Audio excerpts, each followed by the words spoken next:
ইনস্টিটিউটে একটা CT scan machine নাই, একটা এমআরআই মেশিন নাই, একটা ম্যামোগ্রাম মেশিন নাই। এই ক্যান্সার ইনস্টিটিউটে 7টা রেডিওথেরাপি মেশিনের ভিতরে মাত্র 2টা কাজ করে, বাকি 5টা কাজই করে না। যে ক্যান্সার হাসপাতালে মানুষ চিকিৎসার জন্য আসছে, সেই হসপিটালই বিভিন্ন দুর্নীতিতে ক্যান্সারে আক্রান্ত হয়েছে। আপনারা শুনে অবাক এবং হতবাক হবেন। এই ক্যান্সার ইনস্টিটিউটে 7টা রেডিওথেরাপি মেশিনের ভিতরে মাত্র 2টা কাজ করে, বাকি 5টা কাজই করে না। মানুষের সেবা কোথা থেকে আসবে? এই হসপিটালের দুর্নীতি আমরা তুলে ধরতে চাই। এটা আমাদের নৈতিক দায়িত্ব। ডাক্তার শফিকুর রহমান 19 জুলাই অচেতন হয়ে পড়েও সোজা হয়ে দাঁড়িয়ে উনি বলেছেন, আমরা দুর্নীতি করব না, আমরা দুর্নীতি সহ্য করব না, প্রতিহত করব ইনশাআল্লাহ। বাংলাদেশের স্বাস্থ্য খাতের যে দুর্নীতিগ্রস্ত, যে ক্যান্সারে আক্রান্ত, এই দুর্নীতি বাংলাদেশের জামায়াত ইসলামীর আমির ডাক্তার শফিকুর রহমানের নেতৃত্বে সরকার গঠন করলে সকল প্রকার দুর্নীতি দূরীভূত করা হবে ইনশাআল্লাহ। আমরা আশাবাদী যে এই হাসপাতালের দুর্নীতির একটি সামান্য চিত্র আপনাদের সামনে আমি তুলে ধরতে চাই। ফ্যাসিস্ট সরকারের আমলে একজনের জীবন কাহিনী আরেকজন লিখে প্রমোশন পায়।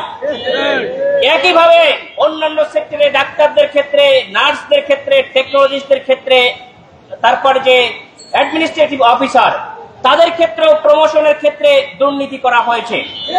এবং একটি বিশেষ জেলা থেকে এই ক্যান্সার হাসপাতালে তাদের এজেন্ডা বাস্তবায়ন করার জন্য নিয়োগ প্রাপ্ত হয়েছে।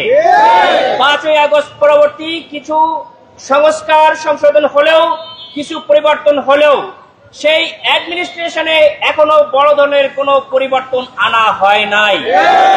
যে কারণে এখানকার চিকিৎসক সমাজ অনেক মন প্রাণ দিয়ে চেষ্টা করেও এই সেবা এবং এই দুর্নীতি সম্পূর্ণরূপে প্রিভেন্ট করতে পারছেন না। এই হসপিটালের যে অ্যাডমিনিস্ট্রেটিভ যারা এটার রক্ষক, তারাই এটার দুর্নীতির ভক্ষক হিসেবে হয়ে যাচ্ছে কিনা। সেকেন্ড, আমি যে বিষয়টা আপনাদের সামনে অলরেডি বলেছি যে এইখানে অনেক আশা ভরসার একটা জায়গা ক্যান্সার রেডিওথেরাপির জন্য।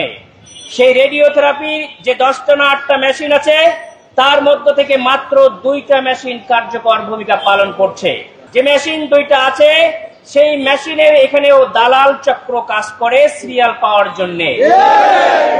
যদিও কোন ক্রমে তারা সিরিয়াল নিয়ে ভর্তি হলো, এরপরে আসবে রাজনৈতিক দেউলিয়াত্ম কিছু মানুষ এবং একটা সিন্ডিকেট শ্রেণীর দালাল এখানে কাজ করে।